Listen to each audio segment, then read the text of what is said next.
Sup, my name is Ryu for the Council Network. Welcome to my Jessica Jones, episode 10, aka 1000 cuts. We are now 3 reviews away from hitting One Punch Man, pretty much. Because, well, we're going to wrap up our Jessica Jones sadness. And maybe there'll be a prediction video for Daredevil Season 2 when we get closer. Because, well, it should be coming around April. We have a few months. And this week is jam-packed, before this review gets started, this week is jam-packed with Arrow and Flash and Dragon Ball Super and Jessica Jones reviews for you guys. And, yeah, I'm super excited for it. Hopefully you guys are too. But, here we go. Hogarth has helped Kilgrave and has, he goes, take me to a doctor you trust. And, of course, she takes her to, she takes him to the ex-lover. How lovely. Trish wants to put a bullet in her head, so Jessica's trying to get her to stop putting a bullet in her fucking head by saying, look, see, the bullet's in your mouth, it's in your head, you're okay. And then she's like, what the fuck? That is so, just like not being able to control it. And Kilgrave's father, obviously, his hands are still tied behind his back because he wants to stab his own heart out. Kilgrave's powers are just messed up powers in general, but we could see it on display here. So, fair warning, one last time, in case you have yet to see the episode, because when I start talking about the big, major stuff that happens during this episode, I don't want to ruin it for people. Last warning. Okay, then. So, Kilgrave is getting stitched up by the doctor, and, of course, Jessica's going to go try to find him now. She'll go call Hogarth and say, hey, do you know where you took Kilgrave? And they're talking about the relationship, and, of course, Kilgrave has his little ways of manipulating it. Well, tell me more. Oh, well, I cheated on her and whatnot. And, of course, Jessica calls Hogarth from a taxi, realizes... hey, I think I know where you are. I'm gonna get there and, well, shit's gonna hit the fan. And of course, in comes our sergeant friend who eventually one day will become Nuke. Hey man, did you see Kilgrave? No, he escaped. What happened to your hand? Kilgrave. Yeah, kind of broke out of the cuffs and fucked my whole hand up, but hey, who's counting, right? And he goes, who's this? That's Kilgrave's mommy. That's his mommy. And of course, Sergeant Nuke, nut job, fuckery, shoots him right in the brain. In one of the most fucked up scenes. And there goes another great character away. But and then to make things crazier, and I honestly feel they're going to build up to Nuke either for a rogue villain in Daredevil Season 2, or even further beyond that, maybe Season 3, he'll be the center point. I'm not exactly sure. That would be pretty cool to tie in Jessica Jones with Daredevil, is wait to Season 3 and say, here we go, we're going to tie him in, we're going to put him in here, but who knows, there's plenty of ways they could take this. So he actually lights the body on fire, which is mad fucked up that he lights the body on fire, but hey. Now, Hogarth is in trouble because Kilgrave tells the ex-lover, I want you to cut her for 1,000 times for 1,000 ways that she hurt you before you kill her. And, of course, Hogarth's new lover comes on in, and we think it's Jessica, but it's not, and she bops her over the head, the first lover, the doctor, over the head with... I forgot, like a vase or something, she bops her right over the head with it and kills her because the impact. And I think Hogarth at this point is like, holy shit, why did I even save the fetus? And that's pretty much what Kilgrave was after. He wanted the fetus. Everyone's a fetus lover in fucking this shit. I'm being honest, this show is dark. Very dark, because the only reason he wants it is because he wants to use it to try to up his powers. Minor spoiler, that's what he wants to do.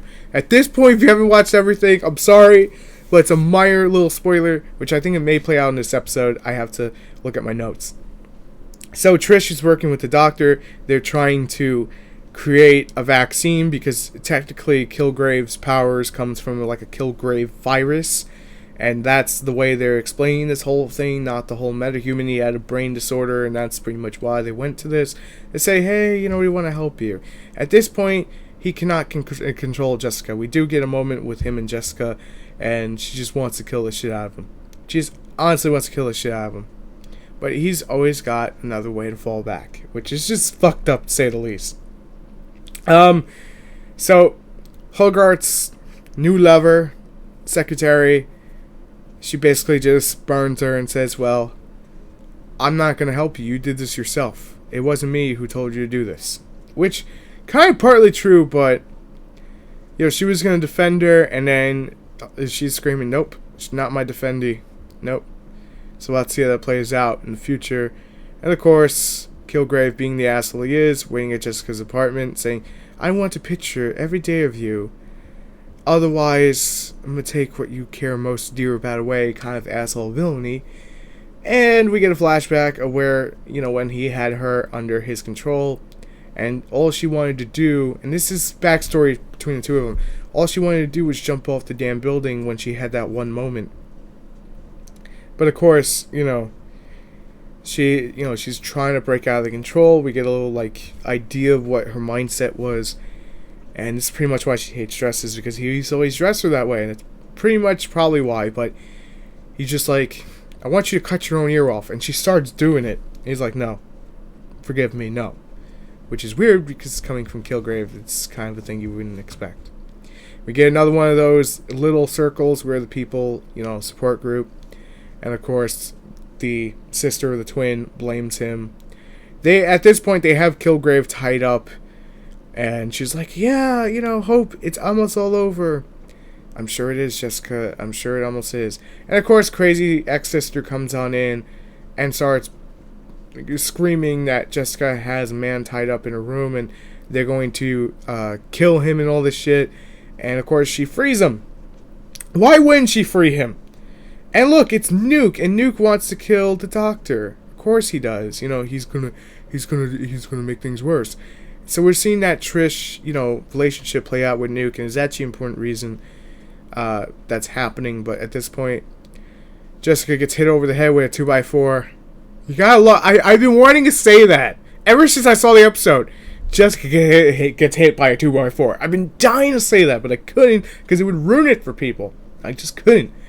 But Hope gets released, and the doctor is out of the control of Kilgrave. So Kilgrave has Hope. And this, again, warning, this is one of the most fucked up things from the entire season of Jessica Jones. He's sitting there with his purple suit on, eating his favorite Italian meal. And of course, everyone Jessica, from the support group knows has nooses around their necks at a bar. And if she tries to kill him or approach him without making the proper trade, then, well, he's going to have them hang themselves. At this point, the dad, of course, is going to, you think bite the bullet, but at this point he's not going to. Kilgrave has use for him.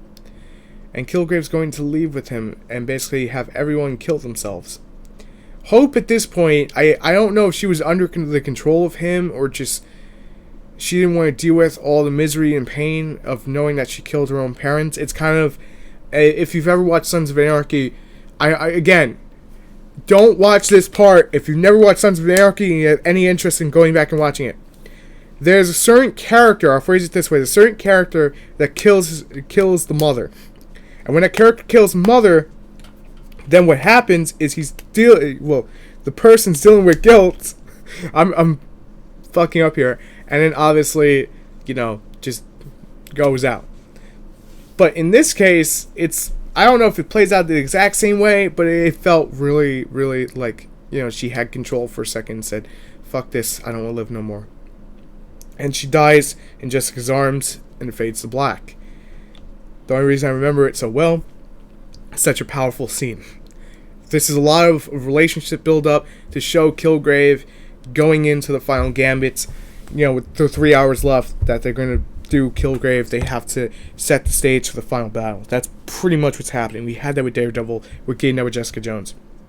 Amazing episode. 9.5 out of 10. I cannot give it any higher. I want to, but I cannot. There's certain things that still vice me. There's not enough action or whatnot. But hey, it's more of a drama. I'm going to let it go. And it did extremely well. I'm ready for the Council Network. If you enjoyed our review here, we have a Dragon Ball Super. If you're into anime, that's up before this.